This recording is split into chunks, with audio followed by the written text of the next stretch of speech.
Gulmarg guide association की तरफ से यहाँ पर अगर हम देखेंगे कि पहली बार जो है आज जो भी यहाँ पर गाइड साहिबान गुलमर्ग के अंदर जो काम कर रहे हैं इन्हें जो है बाज़ाब्ते तौर आज आई कार्ड इशू किए गए। अगर हम इस वक्त बात करेंगे चूँकि हिस्ट्री में पहली बार जो है इस तरह की यहाँ पर मैनेजमेंट जो है गुलमर्ग गाइड एसोसिएशन की तरफ से यहाँ पर देखने को मिली है, तो वही हमने देखा कि आज यहाँ पर बाज़ाब्ते तौर जो भी यहाँ पर गाइड साहिबान जो काम कर रहे हैं इन्हें बाज़ाब्ते तौर जो है आई कार्ड जो है वो फराहम किया गया, ताकि जो भी गाइड साहिबान गुलमर्ग के अंदर जो काम कर रहे हैं अब टूरिस्ट को किसी मुश्किलात का सामना वहाँ पर नहीं करना पड़ेगा, क्योंकि जो रजिस्टर्ड गाइड है वही जाके जो है टूरिस्ट के साथ कॉपरेट कर सकते हैं और इन्हें जो है बाज़ाब्ते तौर गुलमर्ग की सैर करा सकते हैं। तो फिलहाल आपको सीधे गुलमर्ग ले चलते और दिखाते क्या कह रहे हैं इस प्रोग्राम के हवाले से। गुलाम रसूल, मैं ex president of tourist guide association कर रहा हूँ 18 साल। आज पहली बार आप देख रहे हैं हमारी जो हैंग ये का हमारी आइडेंटिटी होगी, ये कार्ड जो हमने पहन ली है, ये तकरीबन पहली बार इसमें आ गई। हमारे टूरिस्ट जो गाइड एसोसिएशन है इसमें पहली दफ़ा ये हमें फराहम किया गया ये कार्ड। इसलिए ये कार्ड फराहम किया गया कि जो टूरिस्ट आते हैं उनको ज़्यादा मतलब वो अनआइडेंटिफाइज देखते हैं कि कहाँ लोगों का मुझे क्या किसको लेना है क्या नहीं लेना है। तो इसलिए जो एक कार्ड है एक शिनाख्त है, एक ये पहचान है। और हम भी चाहते हैं कि ये पहले बार ट्रांसपेरेंट हो गया है इस बारे में हमारी टूरिस्ट गाइड एसोसिएशन में, और हम भी चाहते हैं कि ज़्यादा से ज़्यादा जो टूरिस्ट यहाँ पे आए उनको लगे कि यहाँ के जो लोग हैं, यहाँ पे स्टेक होल्डर्स हैं, इसमें कुछ यूथ्स भी हमारा नया है जो पढ़ा लिखा है, टूरिस्ट है, वो हमारे जान भी है, हमारे मेहमान भी हैं। हम भी चाहते हैं कि यहाँ कोई चीट नहीं होगा। मेरे ख्याल से इस कार्ड के होने से टूरिस्ट को ज़्यादा वो चीट में ज़्यादा वो नहीं जाएगा अब, क्योंकि वो इसका आइडेंटिटी लगा है। जो हमारे प्रेसिडेंट साहब ने अब एक नया स्टेप उठाया है इसके बारे में इस साल, तो हम इसको वेलकम करते हैं अपनी तरफ से, ताकि ये हर एक टूरिस्ट को, हर टूरिस्ट गाइड को ये कार्ड मुहैया हो।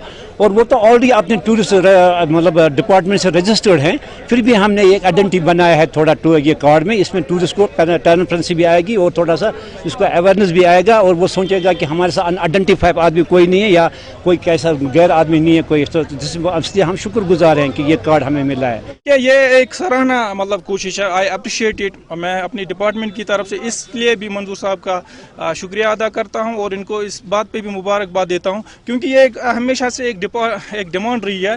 जब यहाँ टूरिस्ट आता है तो वो किसी न किसी तरह चीट हो जाता है या कोई न कोई हैरेसमेंट हो जाती है या ओवर चार्जिंग हो जाती है। तो जब हम टूरिस्ट से बात करते थे कि आपको किसने ऐसा चीट किया या हैरेसमेंट आपको किसकी वजह से हुई, तो वो उसके पास कोई आइडेंटिफिकेशन नहीं होती थी। इससे हमारे ये है कि जो जेन्युइन यहाँ के जो रजिस्टर्ड गाइड्स हैं वो काम करेंगे। और दूसरी बात यह है कि अगर किसी टूरिस्ट को कोई कंप्लेंट होगी इस बारे में कि मतलब किसी गाइड ने खुदा न खास्ता उसके साथ कोई हरासमेंट या चीटिंग या ओवर चार्जिंग की है, तो वो भी आइडेंटिफाई हो जाएगा। तो ये उसकी तरफ एक कोशिश है। तो मैं उम्मीद करता हूँ कि हम इसमें भी कामयाब हो जाएंगे। ये एक अच्छा इनिशिएटिव है और इसमें जो एक गाइड है उसकी जो सारी इंफॉर्मेशन है, उसका नाम है, उसकी डिजिग्नेशन है, उसका जो रजिस्ट्रेशन नंबर है और ख़ासकर उसका फ़ोटोग्राफ और उसका मोबाइल नंबर है। ये जो दो चीज़ें हैं, photograph and then mobile number, ये हमें किसी भी वक्त किसी भी जगह पर ऐसे जो कल्प्रिट्स होंगे उनको आइडेंटिफाई करने में हमें मदद करेगा। गाड़ी जो कि पुंछ से जम्मू की ओर जा रही थी, ये मंजाकोट एरिया के देरी रिल्यूट इलाका में जो है वो दुर्घटनाग्रस्त हुई है। तो रिपोर्टेडली अभी तक जो हमारी पीएचसी मंजाकोट की रिपोर्ट्स हैं उसके अनुसार 5 लोग जो हैं वो मृत्युघोषित हुए वहाँ पे। 10 लोगों को हमारे यहाँ एसोसिएटेड हॉस्पिटल कैजुअल्टी में रेफ़र किया है, मेडिकल कॉलेज रजौरी में। अभी हमने 3 लोगों को जो है वो रिसीव किया है जिनकी मल्टीपल इंजरीज़ हैं, क्रिटिकली जो हैं वो इंजर्ड हैं। तो मल्टीपल ट्रामा है, पॉली ट्रामा करके हैं और अंडर इवेल्युएशन है, इन्वेस्टिगेशन कर रहे हैं। हम सभी डॉक्टर्स और पैरामेडिक्स जो हैं उनको देख रहे हैं। खिताई पीर पंचाल में सड़क हादसों का न थमने वाला सिलसिला लगातार जारी है, जहां कल पुंछ में एक बड़ा हादसा पेश आया जिसमें तकरीबन 1 दर्जन के करीब लोगों ने अपनी जानें गंवाई। और आज जम्मू पुंछ हाईवे पर राजौरी के मंजाकोट के नज़दीक देरी ललेउट के पास एक मुसाफिर बरदार गाड़ी ड्राइवर के काबू से बाहर होकर गहरी खाई में गिरी है, जिसमें इब्तदाई रिपोर्ट के मुताबिक 5 लोगों ने अब तक अपनी जान गंवाई है और दर्जनों लोग इसमें भी जख्मी। और लगातार जख्मियों को इस वक्त मेडिकल कॉलेज लाने का सिलसिला भी जारी है। और इस तरफ का मंजर भी हम आपको दिखाते हैं जहां जख्मियों को लाने के लिए लगातार एम्बुलेंसेज यहां पहुंच रही हैं और जम्मू कश्मीर पुलिस के दस्ते पहले यहां तैनात किए गए हैं। लगातार खिताई पीर पंचाल में सड़क हादसों से आए दिनों अब जाने का सिलसिला देखने को मिल रहा है, जहां कल पुंछ में दर्जन के करीब लोगों ने जानें अपनी गंवाई और आज राजौरी के अंदर तकरीबन 5 लोगों ने अपनी जानें गंवाई। बताया जाता है सुबह सुरंगकोट से जम्मू की तरफ जा रही मुसाफिर नंबरदार गाड़ी देरी लेआउट के पास तेज़ रफ्तारी के कारण ड्राइवर के काबू से बाहर होकर गहरी खाई में गिरी है, जिसमें अब तक 5 लोगों ने अपनी जानें गंवाई हैं और दर्जनों लोग इसमें जख्मी और जख्मियों को पहले मंजाकोट सब डिस्ट्रिक्ट हॉस्पिटल लाया गया, उसके बाद लगातार मेडिकल कॉलेज लाने का सिलसिला जारी है। राहुल सूदन के साथ जमशेद मलिक, राजौरी। हाँ सर, बताएं कितने सालों से रामलीला जो है यहाँ पर चल रही है और किस तरह से जो है युवाओं को तैयार यहाँ पर किया जाता है? सर, मेरा नाम अरुण कपूर है। ये यहाँ पे मुझे तकरीबन 20-25 साल हो गए यहाँ पे रामलीला में महाराजा दशरथ का रोल करते हुए, लेकिन ये परंपरा सदियों से चलती आ रही है। लेकिन इस बार की रामलीला जो है क्योंकि कोरोना महामारी की वजह से 3 साल से यहाँ पे रामलीला नहीं हुई है, और आज जो ये छोटी जनरेशन है, जो बाल कलाकार है, इनमें बहुत ही उत्साह है।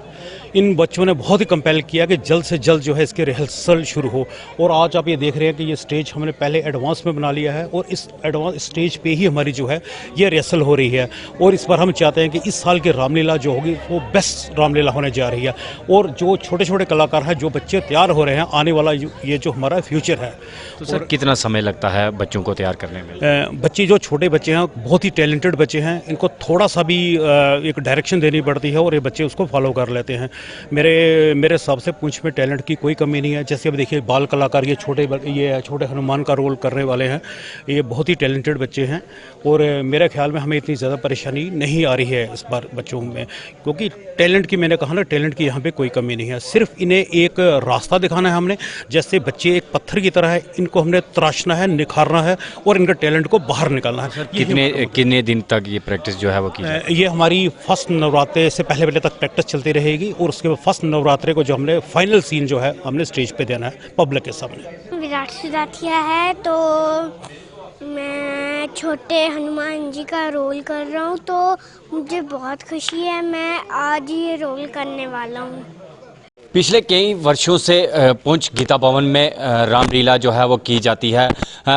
पहले नवरात्रे से ही रामलीला जो है गीता भवन में शुरू हो जाती है और उसकी तैयारियां ज़ोरों शोरों से चल रही हैं। इस समय हमारे साथ मौजूद हैं यहाँ पर जो आर्टिस्ट हैं, अक्सर देखा जाता है कि राम का रोल भी करते हैं। सर, किस तरह की तैयारियां जो है वो चल रही हैं? बोल सत्य सनातन धर्म की जय। देखिए, जैसे कि आप जानते ही हैं कि ये परंपरा काफ़ी देर से यहाँ चल रही है कि जो हम रामलीला का मंचन यहाँ पे करते हैं गीता भवन पुंछ में, तो पिछले 2 साल से कोविड की वजह से हम ये नहीं कर पाए, पर इस बार कि हम पूरे ज़ोरों शोरों से इसकी प्रैक्टिस जो है हमने 1 महीना पहले ही शुरू कर दी थी। तो आप देख रहे हैं कि छोटे बच्चों से लेके जो हमारे पुराने आर्टिस्ट हैं, वो सब भी पूरे ही जोश से इस प्रैक्टिस में आ रहे हैं, और सब ही चाहते हैं कि जो पिछले 2 साल में हम ये काम यहाँ पे नहीं कर पाए, तो इस साल अच्छे से अच्छा हम जो रामलीला का जो मंचन है उसे बहुत अच्छे से हम इस साल करें। तो जो छोटे बच्चे हैं और जो बड़े आर्टिस्ट हैं, वो सारे मिल के इस रामलीला को एक बहुत अच्छा और बहुत सक्सेस करने की हमारी पूरी कोशिश है। और हम इस बार जो है, जैसे कि पहले भी ऐसा ही होता था कि पहले नवरात्रे से हम रामलीला जो है वो स्टार्ट करेंगे, और जो दशहरे वाले दिन हम इस रामलीला को ख़त्म करने की कोशिश करेंगे। तो जिस तरह से इन्होंने बताया कि पिछले कई सालों से गीता भवन के अंदर जो है वो रामलीला चलती आई है, और उसी की परंपरा को बढ़ाते हुए इस बार भी रामलीला जो है यहाँ पर की जा रही है। छोटे छोटे बच्चे जो हैं इसमें हिस्सा ले रहे हैं, युवा इसमें हिस्सा ले रहे हैं, ताकि इसको और भी अच्छी तरह से जो है वो किया जाए। और पहले नवरात्रे से पुंछ में जो है रामलीला शुरू होगी और दशहरे वाले दिन तक इसी तरह चलती रहेगी। इस वक्त हम मौजूद हैं मुस्लिम पीर सोपोर में, और यहाँ पे अगर हम 2 महीने पहले एमसी सोपोर की जानिब से एक ड्रेन खोदी गई, क्योंकि यहाँ के लोगों का कहना है, अगर हम दुकानदार हजरात की बात करें तो यहाँ इनका कहना है कि ये ड्रेन जो है ब्लॉक हो गई थी, जिसके चलते जो है काफ़ी ज़्यादा बदबू और पानी जो है यहाँ पे जमा होता था, और जिसके चलते काफ़ी ज़्यादा मुश्किलातें जो है हमें झेलनी पड़ रही थी। और एमसी सोपोर के पास जो ही हमने ये नोटिस में लाया, एमसी सोपोर की जानिब से 2 महीने पहले जो है इस ड्रेन को यहाँ पर खोदा गया, और 2 महीने बीतने के बाद भी जो है इस ड्रेन पे काम नहीं किया जा रहा है। लगातार ये ऑफिस के चक्कर काटते हुए नजर आ रहे हैं, चाहे एडीसी ऑफिस हो, चाहे एमसी सोपोर हो या आरएंडबी डिपार्टमेंट की अगर हम बात करें, जो बड़े बड़े दावे जो करते हुए नजर आ रहे हैं कि हर जगह जो है डेवलपमेंट देखने को मिल रही है। और यहाँ की अगर हम बात करें, यहाँ के मुकामी लोग या चाहे यहाँ के दुकानदार हो, अब जो है ये बोनी भी नहीं करते हैं क्योंकि कस्टमर अब यहाँ पे नहीं आते, क्योंकि इतनी ज़्यादा बदबू जो है वो इस मार्केट में देखने को मिल रही है। या अगर इस इलाके की बात करें, मुस्लिम पीर इलाका, बिल्कुल अगर हम कल की बात करें, कल एक हादसा जो है वो यहाँ पे पेश आया जब एक छोटा बच्चा यहाँ इस ड्रेन में गिर गया था। लेकिन अगर हम देखें, मुकामी लोगों ने जो है उसको बचाया। और अगर हम देखें, यहाँ पे आए दिन जो है सुबह रोज़ाना इनको खुद मोटर लगा के यहाँ से जो है इस ड्रेन से पानी निकालना पड़ता है ताकि जब यहाँ से जो है ये चल पाए। क्योंकि मैं आपको बताऊं, मैं अपने कैमरामैन को बताऊं कि वो पैन करके दिखाए, ये वो ड्रेन है जिसको 2 महीने पहले यहाँ पे खोदा गया एमसी सोपोर की जानिब से। और ये पाइप जो है एमसी सोपोर की जानिब से दी गई, और ये मोटर यहाँ पे जो जनरेटर यहाँ पे दिया गया है जिसके चलते जो है ये यहाँ से पानी निकालते हैं। रोज़ सुबह सुबह जो है खुद जो है ये यहाँ से पानी निकालते हैं रोज़ाना। इनका अब ये 2 महीने से यही काम कर रहे हैं कि इस ड्रेन में जितना पानी रात को जमा होता है वो यहाँ से ये खुद निकालते हैं, तेल अपने खर्चे पे लाते हैं और उसके बाद जो है इसको जो है ये पानी निकालते हैं।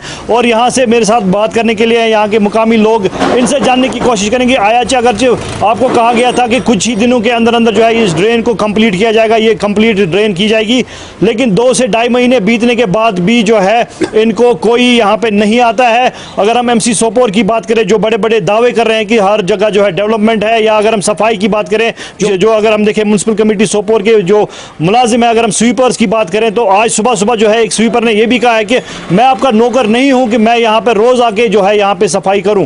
तो ये हालत है अगर हम देखें सोपोर के अंदर। और मेरे साथ बात करने के लिए बशीर साहब से जानने की कोशिश करते हैं। बशीर साहब, आपको खैर मकदम है। सबसे पहले आपका शुक्रिया अदा करता हूँ, आप हमारे कॉल पर आए हैं और आपको अपने भी ये एतराज़ नहीं है कि आप देखते हैं अच्छी तरह। ये आज 1-1.5 महीने पहले ये नाली जो इधर है ना, ये ब्लॉक हो गई है जी। और ब्लॉक होने के बाद हम मैडम के पास गए हैं, एमसी के तो चेयरपर्सन जो है उसके पास गए, हाँ मास्टर जी के पास। उन्होंने कहा कि उन्हें आदमी को भेजा, फायर ब्रिगेड गाड़ी भी भेजी और सैकिंग भी भेजा है, तो ये ब्लॉक खुला नहीं हुआ है। उसके बाद ऐसा हुआ है कि उसके बाद उन्होंने बोला कि आप आरएनबी के पास जाओ, हमको ये मैग्नम काटना है, वहाँ से इजाज़त ले आओ तो हम मैग्नम काटेंगे। हम आरएनबी के पास गए, खुद गए, उन्होंने लिख कर दिया, हम उधर गए हैं। तो फिर उन्होंने ये लाया, जेसीबी लाया और उन्हें काट के दिया एमसी ने। तो फिर ऐसा हुआ, जब ये काटा इधर से एक बहुत खड़ा बन गया, तो फिर उन्होंने बोला नहीं अब ये ड्रेन ख़त्म हो गई है, इसको नई ड्रेन बनानी है।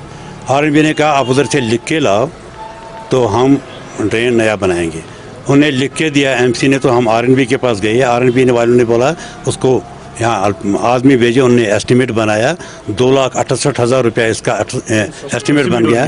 तो एस्टीमेट के बाद उन्होंने बोला आप जाओ एमसी वालों से एक लाओ, काम करने के लिए हमें वो वर्क ऑर्डर लाओ तो हम करेंगे। हमने वो लाया, तो फिर 10 दिन वो रहा वो उधर उसके कलर के पास। 10 दिन के बाद उन्हें मैडम ने बोला कि मेरे पास आया नहीं है। फिर जब कल हम फिर गए तो उन्होंने बोला अच्छा ये है, इसको अभी टाइम लगेगा, ये बहुत टाइम खाएगा। पहले तो 2 महीने हो गए हैं, अब बोलते हैं आप इसको किसी वो जो आपका वो काउंसलर है उधर माले वाला का, अब उसके हाथ में ये उसको वो हमें लिखेगा, वो करेगा।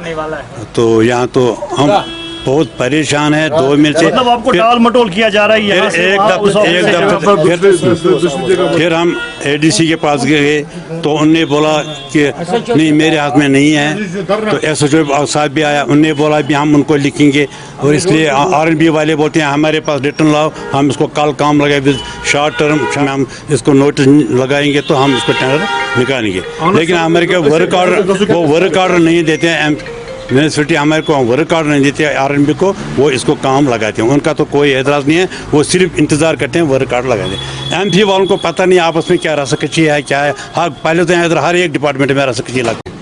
ये आप खुद देख रहे हैं, पिछले 1.5 महीने से हमारे घरों को पानी नहीं आ रहा। हम कैसे मैनेज करते हैं ये हम जानते हैं और हमारा खुदा जानता है। मेरी बात ये समझ नहीं आती है, ये बड़े बड़े इतने खोखले बड़े बड़े दावे करते हैं कि डेवलपमेंट हो रही है, अच्छे काम हो रहे, कहाँ है काम, कहाँ है डिपार्टमेंट?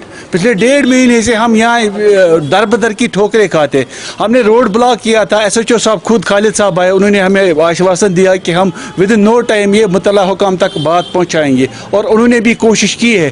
बदकिस्मती से हमें पता नहीं चल रहा है कि MC म्यूनिसिपल काउंसिल कर क्या रहे हैं यहाँ। जब भी हम जाते हैं मैडम मीटिंग में है, जब भी हम जाते हैं मैडम मीटिंग में, कितनी मीटिंगें करते हैं, किस मकसद से ये मीटिंगें कर रहे हैं? लोगों की डेवलपमेंट के लिए कर रहे हैं, अपने घरों के लिए कर रहे हैं? हमें ये समझ नहीं आता हम क्या करें। या तो हमें दुकानों पे ताले लगाने हैं, दुकान कारोबार बंद करना है। कल 3 कुत्ते इसमें रात के 9 बजे हम निकले, महल्ले वाले लड़के आए, सीढ़ियों से कुत्तों को चढ़ाया। एक बच्चा आ गया यहाँ इस जद में, जो डूबने ही वाला था, अचानक एक नौजवान आ गया, उसने उसको झपट मारी और उसको वहाँ से खींच लाया। तो हमें समझ नहीं आता ये कर क्या रहे हैं। ये इतने बड़े दावे, खोखले दावे ये कर रहे हैं, वो कर रहे हैं। म्युनिसिपल काउंसिल क्या कर रहा है? तेल हम अपने पैसों से ला रहे हैं। ये बड़ी बदकिस्मती की बात तक आए ये क्लियर करने की कि किन वजूहात से वहाँ पे काम शुरू नहीं हुआ। मैं आपको ये बताना चाहती हूँ कि कुछ अरसा पहले यहाँ पे मुस्लिम पीर की डिप्टेशंस आई थी। 1 नहीं 2 नहीं, कई डिप्टेशंस आई थी कि वहाँ पे वाटर लॉगिंग हो रही है, एक ड्रेन वहाँ पे ब्लॉक है। और हमने 1 नहीं 2 नहीं 3-4 विजिट्स वहाँ पे की अलॉन्ग विद R&B डिपार्टमेंट कि इसकी रेमेडी क्या हो सकती है। तो वहाँ पे इंस्टेंट रेमेडी ये हुई कि वहाँ पे खुदाई करनी है, जिससे ये पता चलेगा कि ये ड्रेन किस ड्रेन के साथ लिंक्ड है। तकरीबन वहाँ काम 1 हफ्ता चला, लेकिन कोई उसका पता नहीं चला कि किस ड्रेन के साथ ये लिंक्ड है। फिर हम R&B टीम के साथ मैं खुद वहाँ पे गई और वहाँ पे टेम्परेरी एक होल जो कि मेन रोड पे है, R&B ने ये सजेस्ट किया कि यहाँ पे देखते हैं कि ये यहाँ से मत कोई पता चलेगा कि ये कहाँ से लिंक हो रही है। तो उसके बाद जब उनको वहाँ पे कुछ रेमेडी नज़र आई R&B डिपार्टमेंट को, तो हमने यहाँ से एक लेटर लिखा एस्टिमेशन के लिए कि इसका एस्टिमेट हमें भेज दीजिए कि यहाँ पे क्या चीज़ करने की ज़रूरत है ताकि फ्यूचर में ये प्रॉब्लम फेस ना हो। 2 दिन पहले हमने एस्टिमेट R&B से रिसीव किया है और हमने अपने कंसर्न काउंसलर को भी अप्रोच किया है कि आप अपनी कंसेंट लेटर दे दीजिए, लेकिन टिल डेट हमें वो कंसेंट लेटर नहीं मिली। अब ऐसा भी है कि मैं कंसेंट लेटर के बगैर अप्रूवल दे सकती थी, लेकिन फिर कई काउंसलर साहिबान इस पे इतराज़ उठाते हैं कि हमारी कंसेंट के बगैर हमारे वार्ड में काम शुरू क्यों हुआ। तो हम उनकी कंसेंट लेटर का वेट कर रहे हैं। जो ही वो कंसेंट लेटर हम रिसीव करेंगे तो हम उसमें अप्रूवल दे देंगे। और वैसे भी मैं आपके माध्यम से ये बताना चाहती हूँ, ओवरऑल सोपोर में डीप ड्रेनेज की प्रॉब्लम है, जिसके लिए हमने गवर्नमेंट को 2 प्रोजेक्ट्स भेजे हैं।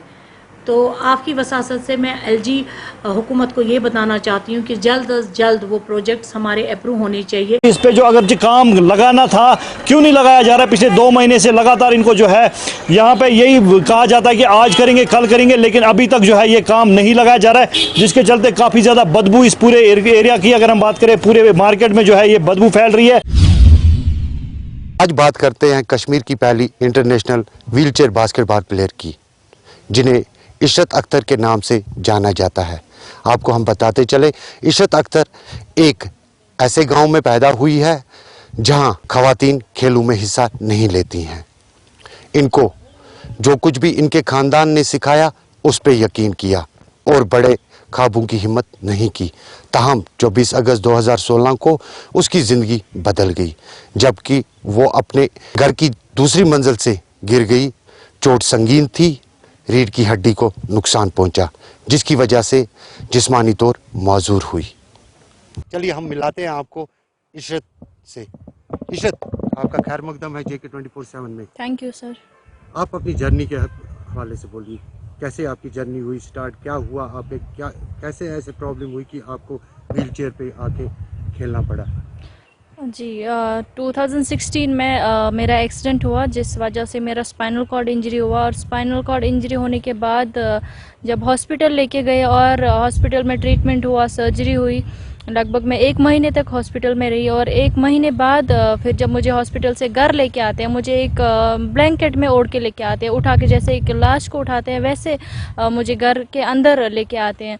और मुझे लगा था मुझे बस 1-2 दिन में मैं ठीक हो जाऊंगी, मैं फिर से चलूंगी। लेकिन जब बीच में 6 महीने होते हैं, 6 महीने तक मैं एकदम बेड पे एक जिंदा लाश की तरह रही, डिप्रेशन में थी। यहाँ तक कि टाइम भी बहुत हुआ, 1 साल होने को आया और मुझे दिमाग में बस वही ख्याल आ रहा था कि कल तो मैं चल रही थी, अभी क्या हुआ मेरे साथ ये सब।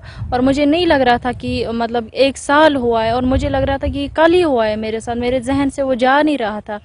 और उसके बावजूद फिर जब दूसरे डॉक्टर से मैं मिली, उन्होंने फिर मुझे बोला कि मुझे क्या हुआ है। उन्होंने बोला कि मैं शायद अब कभी चल नहीं सकती, तो व्हील चेयर भी नहीं थी तब मेरे पास, और तब मैं एक ही जगह, एक ही रूम में 1 साल तक रही डिप्रेशन में। बास्केटबॉलर आप कैसे बनी?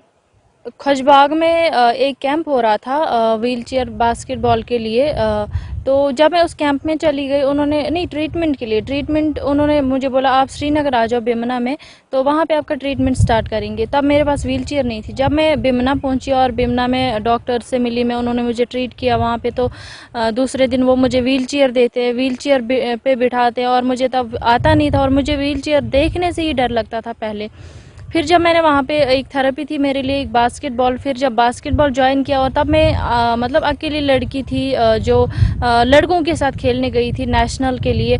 जब wheel chair basketball federation of India का कैंप हो रहा था श्रीनगर में, मैं भी उस कैंप में चली गई और वहाँ पे जो है मेरा नेशनल लेवल पे सिलेक्शन हुआ। और मैंने कभी सोचा नहीं था, इससे पहले एक्सीडेंट से पहले भी मैंने कोई बास्केटबॉल खेला नहीं था, स्पोर्ट्स में इतना ज़्यादा ध्यान नहीं दे पाती थी मैं पहले जब मैं ठीक थी। लेकिन एक्सीडेंट के बाद जब मैं पहला नेशनल खेलने गई तमिलनाडु में, तो तब मैं अकेली लड़की, यहाँ से कश्मीर से मैं अकेली लड़की गई थी लड़कों के साथ, मैंने ट्रैवल किया था अकेले, और पूरे मतलब लोगों से बहुत कुछ ताने सुनने को मिले, मैं तो लड़की हूँ, क्यों अकेली कश्मीर से बाहर जा रही हूँ।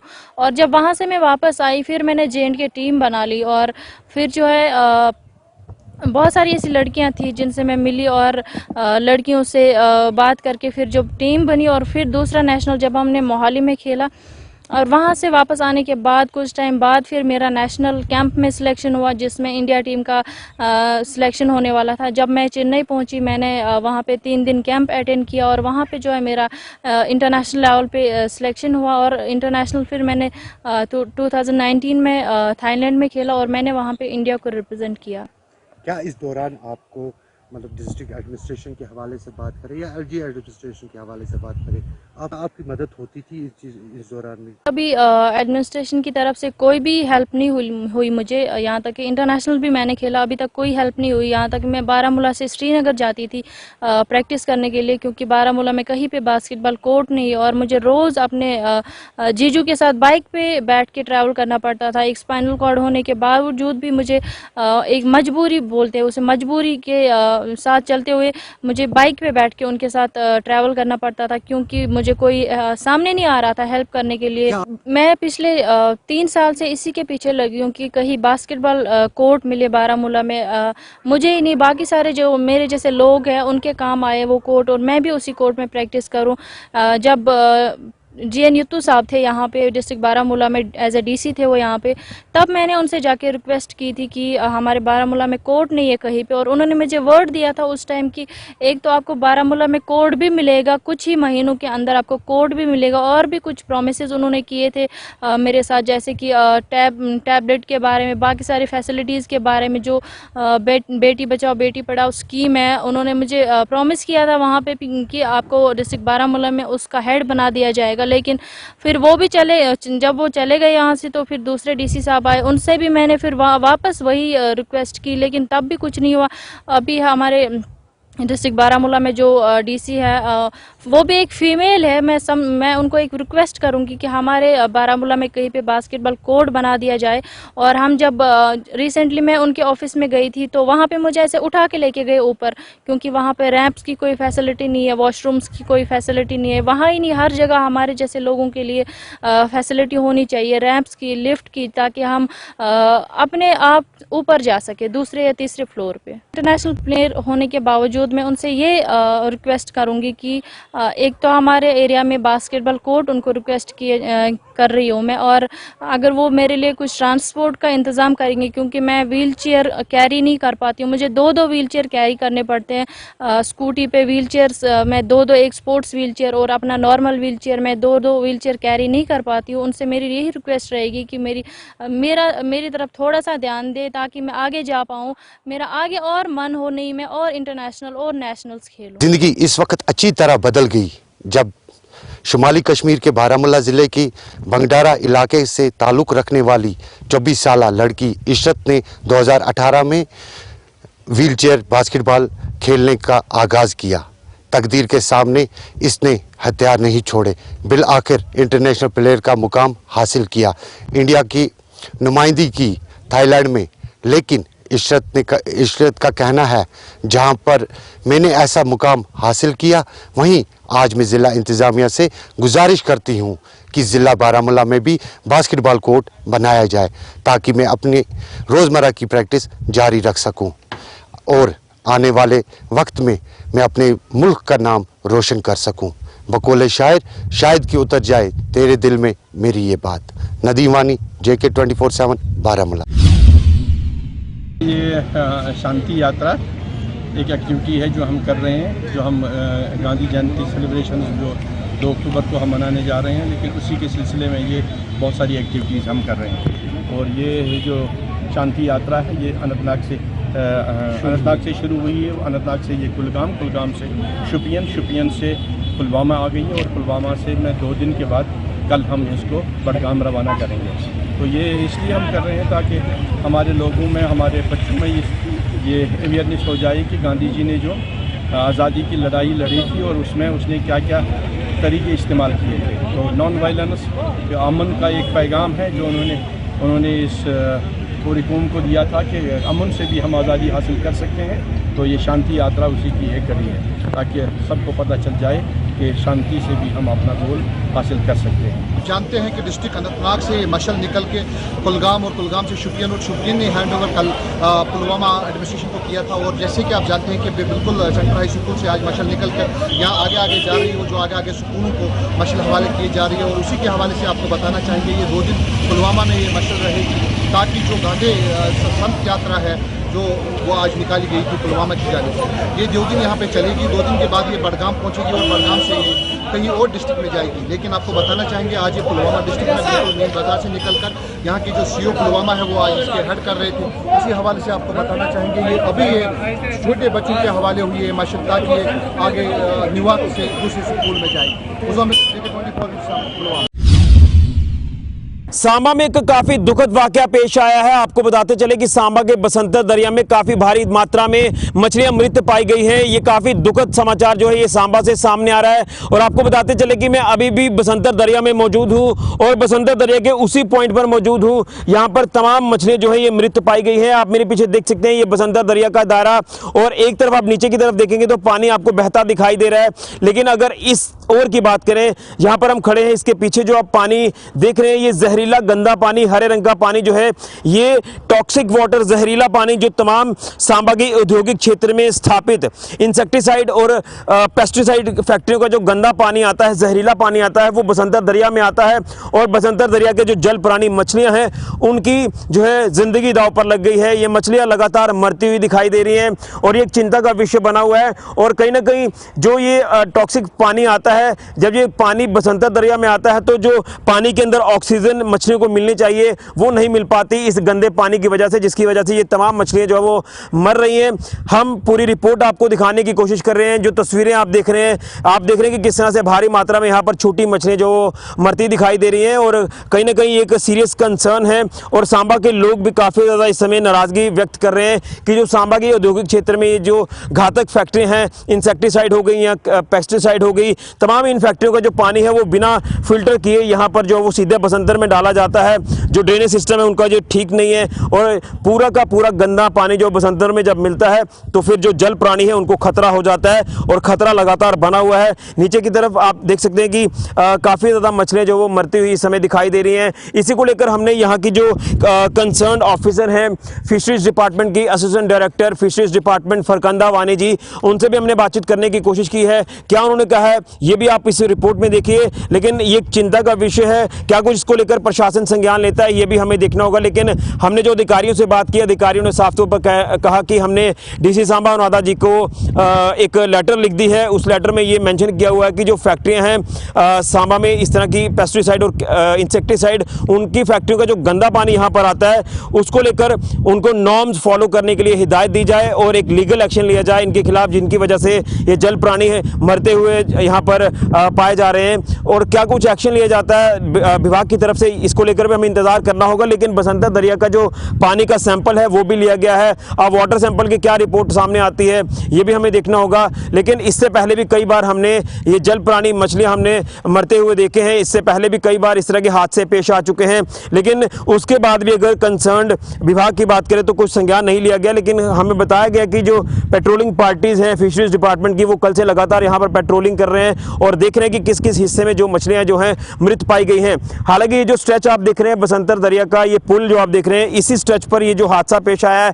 ऊपर की तरफ आप चले जाएं बसंतर दरिया में तो वहां पर इस तरह की चीज नहीं है, क्योंकि ऊपर पानी जो वो थोड़ा साफ है, नीचे की तरफ भी साफ है, लेकिन नीचे वाला पानी भी गंदा हो जाता है जब यहाँ इस पॉइंट से, ये जो पॉइंट आप देख रहे हैं, इस पॉइंट से जो फैक्ट्रियों का पानी है यहाँ से सीधा आता है और इस नाले से होता वो सीधे बसंतर दरिया को जाता है, तो पानी गंदा हो जाता है और मछलियां जो है वो इस समय लगातार मर रही है कि गंदे पानी की वजह से ऑक्सीजन मछलियों को नहीं मिल पा रही। अब अगर कोई स्टेप नहीं लिया गया तो आने वाले दिनों में काफ़ी ज़्यादा और प्रॉब्लम हो सकती है मछलियों के लिए और ये चिंता का विषय है। अब देखना यह है कि प्रशासन क्या कुछ ठोस कदम उठाता है और क्या कुछ लीगल एक्शन इन फैक्ट्रीज वालों के ऊपर लिया जाता है, जिनकी वजह से यहाँ पर मछलियाँ जो मृत पाई जा रही हैं, जो साफ तौर पर एक लेटर लिख के दे दी गई है हायर अथॉरिटी को कि इस तरह की जो चीज़ हमें देखने को मिली है इसके ऊपर लीगल एक्शन, लीगल कार्रवाई होनी चाहिए, नॉर्म्स फॉलो करने के लिए इनको हिदायत देनी चाहिए ताकि आने वाले दिनों में इस तरह का हादसा पेश ना आए, जो कि जल प्राणियों के लिए काफ़ी खतरा बना हुआ है।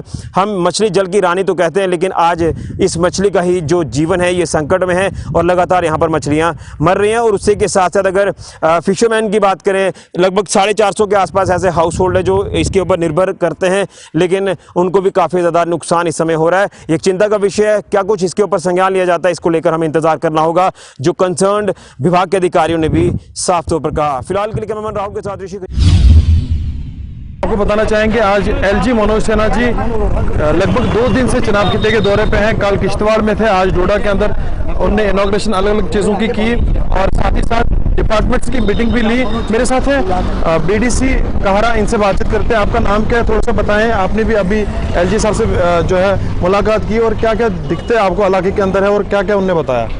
सबसे पहले मैं आपके चैनल का थैंक्स करती हूँ। I am Fatima Farooq, BDC chairperson block कहरा, डिस्ट्रिक्ट डोडा।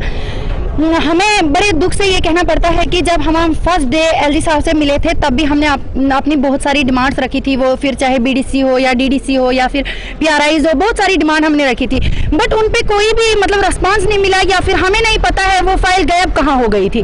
जितनी भी हमारी फाइलें हैं उनका कोई भी आंसर नहीं हमें मिला। जैसे कि क्या कौन कौन सी फाइलें गुम हो गई आपकी? हमने बहुत सारी डिमांड, जो हमने आज डिमांडें लिखवाई हैं वही डिमांडें हमने उस टाइम भी लिखी थी वहाँ उसमें। आज क्या डिमांड है आपने? आज हमने डिमांड फर्स्ट में मैंने लिखा है, क्योंकि मेरे ब्लॉक कहरा है वो बहुत ज्यादा फार फ्लंग एरिया है, तो वहाँ पे रोड कनेक्टिविटी हर जगह नहीं है। जितनी भी रोडें हैं जहाँ तक काम हुआ है उससे आधा काम छोड़ दिया है। और रही बात हमारे हायर सेकेंडरी में, वहाँ पे लगभग 2 से या 2,500 तक बच्चे होते हैं, वहाँ पे स्टाफ की कमी है, स्कूलों में भी स्टाफ की कमी है, हॉस्पिटल में डॉक्टर्स नहीं है। और हमारे वहाँ पे सुल्तानपुरा बासरी में एक रोड है, वो भी आधे से थोड़ी सी करके 6 महीने, अब उसको 2 साल होने जा रहे हैं, उसकी भी मैंने डिमांड लिखवाई थी, बट उस पर भी कोई नहीं हुआ है एक्शन। और फिर रहिए हमारे ब्लॉक में ये रिसीविंग स्टेशन नहीं है, तो आज बच्चों के एग्जाम चल रहे हैं, तो उसके से भी जब हमें लाइट्स की तो 2-2 घंटे दी जाती है, 6-6 घंटे काटी जाती है। लाइट्स की बात कर रहे हैं, चुनाव खिते से ही तो बिजली तैयार होकर बाहर जाती है, चुनाव वैली के लोगों को लाइट नहीं है। नहीं, हमें नहीं है, और ये शायद डीसी साहब के नोटिस में भी है, क्योंकि 2 घंटे लाइट दी जाती है, 6-6, 7-7 घंटे लाइट काटी जाए। तो जो मतलब शहर में रहने वाले लोग हैं तो वो तो कुछ गुजारा कर लेंगे, लेकिन जो देहात में रहते हैं वो कैसे पढ़ लिख के आगे बढ़ेंगे, हमें काफी दिक्कत है। और फिर रही हमारे जितने भी हमारी चिल्ली मन्नो रोड है, वहाँ पे ब्लैक टॉप भी नहीं है और एक्सीडेंट बहुत ज्यादा होते हैं। हमारी बहुत सारी डिमांडें हैं और फिर हमें फायर सर्विस स्टेशन नहीं है कहरा ब्लॉक में। हमने वहाँ पे पिछले दफा भी आग लग गई थी, जब तक डोडा से फायर सर्विस वहाँ तक पहुँचता तब तक 3 बिल्डिंग घर जल के राख हो गया था। हमारी एक तरफ से तुम दावा करते हैं डिजिटल का दावा करते हैं। जी जी, मैंने कहा एक तरफ से तो हम दावा करते हैं डिजिटल का। नहीं नहीं, डिजिटल तो शायद कागजों में होगा, क्योंकि देखिए ग्राउंड लेवल पे जो है ना, ग्राउंड लेवल पे मैं बीडीसी कह रहा हूँ, और मुझे पता है कि जब हम ग्राउंड लेवल पे जाते हैं ना, लोगों की कितनी बड़ी प्रॉब्लम और कितनी मुश्किलात से वो गुजर रहे हैं, ये शायद बड़े लोगों को नहीं पता होगा। हम ग्राउंड लेवल पे देखते हैं बहुत सारी मुसीबतें हैं। डिजिटल तो होगा ना, जो मतलब दिल्ली या बाहर आउट ऑफ स्टेट रहने वाले हैं उनके लिए होगा। यहाँ हमारे बहुत ज्यादा मेरा रहेगा, चनाब खित्ते के अंदर बीमारी से लोग कम मरते हैं, एक्सीडेंटों से ज्यादा मरते हैं, और सबसे बड़ा जो कारण होता है वो रास्ते का कारण होता है, रास्ता खराब होने की वजह से।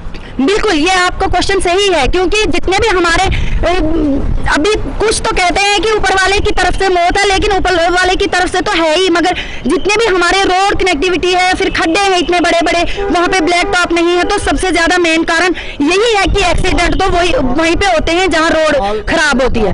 तो बहुत ज्यादा देखा आपने किस तरह से डेलीगेशन उनसे मिल रहे हैं एलजी साहब से, और अलग अलग परेशानी अपनी बता रहे हैं कि हमारे इलाके के अंदर किस तरह से परेशानी है। जिस तरह से फातिमा फारूक बीडीसी है कहरा के, उनने साफ तौर पर बताया कि ये दिक्कतें सारी हमने एलजी साहब के सामने रखे। अब देखना ही होगा कि कब तक इन दिक्कतों का हल किया जाएगा। गुलिस्तान न्यूज़ के लिए वसीम गद्दू, डोडा। मुलाकात हुई उनसे, एलजी साहब से, उनके साथ सीएस भी थे और हमारी वाइस चेयरमैन साहब तो ऑलरेडी थे वहाँ बैठे हुए। तो बड़े जो इश्यूज़ हैं उन सब इश्यूज़ को हमने उठाया और उन इश्यूज़ पे देखते हैं क्या होता है। लेकिन इशू जो हमारा बेसिक था, सबसे पहले जो हमने उठाया वो इशू, या जो जितने भी रोड सेक्टर्स हैं उनमें लैंड कंपनसेशन बहुत बड़ा इशू है। हमने कहा लैंड कंपनसेशन लोगों को नहीं मिल रहा, छोटी छोटी वजूहत पर रोड रुकी हुई है, तो इन्होंने फ्लैटली इनकार कर दिया। उन्होंने कहा कि हम लैंड कंपनसेशन अब नहीं दे सकते और गवर्नमेंट ऑफ इंडिया के पास इतना पैसा वगैरह नहीं है। हमने कहा नहीं, चलिए आगे क्या करना है, लेकिन पीछे जो आउटस्टैंडिंग है वो जो लोग हैं रुके हुए उनको लैंड कंपनसेशन, तो उस पर देखते हैं क्या होता है। फिर एजुकेशन सेक्टर में हमने कहा कि एजुकेशन सेक्टर हमारा कोविड के बाद बैठ ही गया है। स्कूल्स हमारे जो डिसफंक्शनल हो गए, एक हायर सेकेंडरी जो है, एक हायर सेकेंडरी में सिर्फ 5 टीचर्स हैं। हमारा एक शादीवान हायर सेकेंडरी है, उस तरफ मलानू हायर सेकेंडरी 5 टीचर्स हैं। नए एजुकेशनल जोन्स हम रिकमेंड किए थे कि इनको कंसिडर करिए, इफेक्टिव एडमिनिस्ट्रेशन इसी से चलेगी।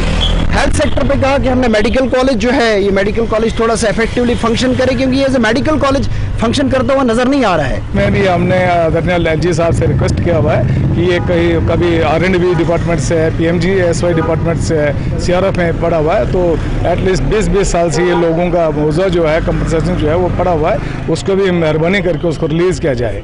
और कुछ हमारे टीचर्स जो या डिपार्टमेंट के जो मुलाजिम यहाँ पे कश्मीर बेस पे जिनकी अपॉइंटमेंट हुई थी, अभी लगभग उनके 15 साल वहाँ पे हो गए, और हमने इस चीज़ को भी रखा वहाँ पे कि आप बराए मेहरबानी करके इस डिस्ट्रिक्ट के लोगों को यहाँ पे भेजा जाए, ताकि हमारे डिस्ट्रिक्ट के अंदर जो पोस्टें वैकेंट है, जहाँ पे बच्चों को सफ़र हो रहा है, वो बच्चे आगे यहाँ पे पढ़ सकते हैं। उनको की खस्ता हालत है क्या? मेडिकल कॉलेज के बारे में हमने राइटिंग में दे दिया कि मेडिकल कॉलेज यहाँ पे सेंक्शन हुआ था, अभी कुछ बच्चों की भी फैसिलिटीज़ यहाँ पे ठीक तरीके से नहीं मिल रही है, और स्टाफ की तरफ से भी थोड़ी सी कमी है। हमने उसको भी पूरा करने के लिए राइटिंग में उनको दिया हुआ है कि आप इस मेडिकल कॉलेज को, क्योंकि दूर दराज गाँवों के एरिए पड़ते हैं यहाँ पे।